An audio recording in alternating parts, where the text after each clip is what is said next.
Good morning children.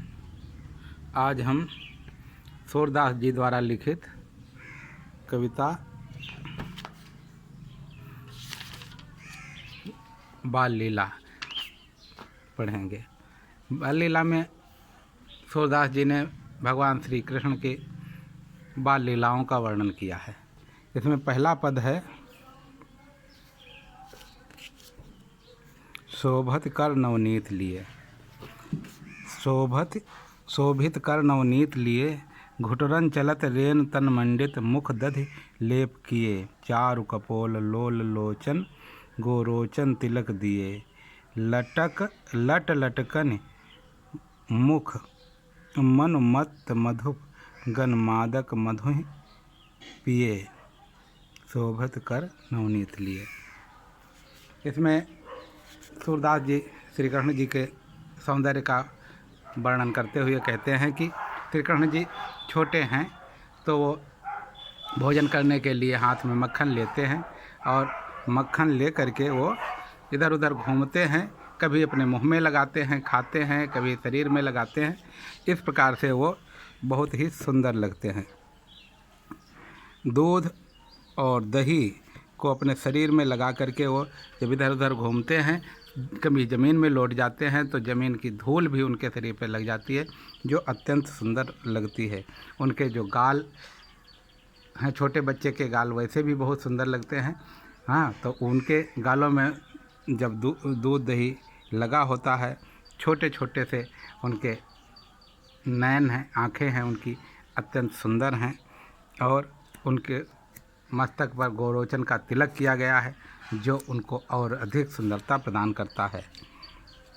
उनके काली काली लटें यानी काले काले बाल उनके मुंह पर लटक रहे हैं, जैसे कि भंवरे किसी पेड़ के ऊपर गुंजायमान हों, ऐसा प्रतीत होता है। जैसे कि भंवरे किसी फूल की डाली पर मधु का आनंद ले रहे हों। ये मधु माने शहद का जो आनंद लेते भंवरे जैसे बनाते हैं पेड़ों के ऊपर, उसी प्रकार से मालूम पड़ता है ये काली काली लटें भंवरे के रूप में आनंद ले रही हैं श्री कृष्ण के बाल रूप में, उनके मुखमंडल का। इस प्रकार से इसमें सौंदर्य का वर्णन किया गया है। श्री कृष्ण जी वास्तव में बहुत ही सुंदर थे, काले रंग के थे, श्याम वर्ण के, लेकिन फिर भी सुंदर बहुत थे।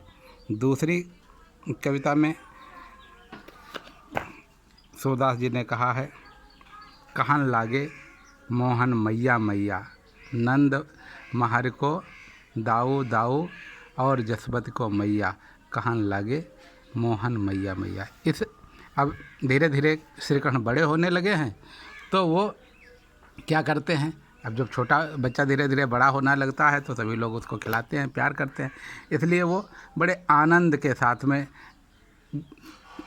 इधर उधर घुटनों से यानी पैरों के बल चलते हैं, इधर उधर घुटनों के बल, और जा कर के कभी मैया मैया यशोदा माता को मैया मैया कहते हैं, बलराम भैया को दाऊ दाऊ कहते हैं, और नंद बाबा को बाबा बाबा कह कर के पुकारते हैं। ये सुख देख करके नंद बाबा बहुत ही प्रसन्न होते हैं, यशोदा माता गदगद हो जाती हैं, और इस प्रकार से जो संसार में ईश्वर के रूप में भगवान श्री कृष्ण के रूप में ईश्वर ने जो जन्म लिया है, उसका आनंद नंद बाबा और उनकी पत्नी यशोदा प्राप्त करते हैं। साथ में बलराम उनके खेलते हैं।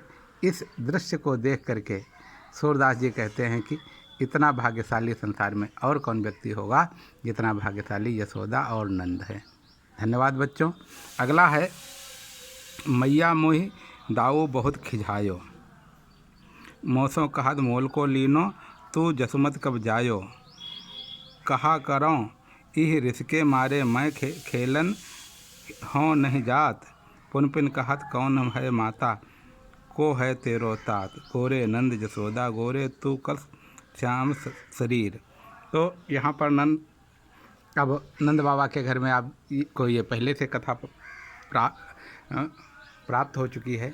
आप जानते हो कि नंद बाबा के बेटे नहीं थे श्री कृष्ण, क्योंकि ये तो देवकी और वसुदेव के बेटे थे, और वो कारागार में थे, वहाँ से इनको बचाने के लिए यशोदा के पास में वसुदेव बरसात की रात में लिटा गए थे और यहाँ से उनकी लड़की को ले गए थे। ये कहानी आपको सभी पूरी पता है।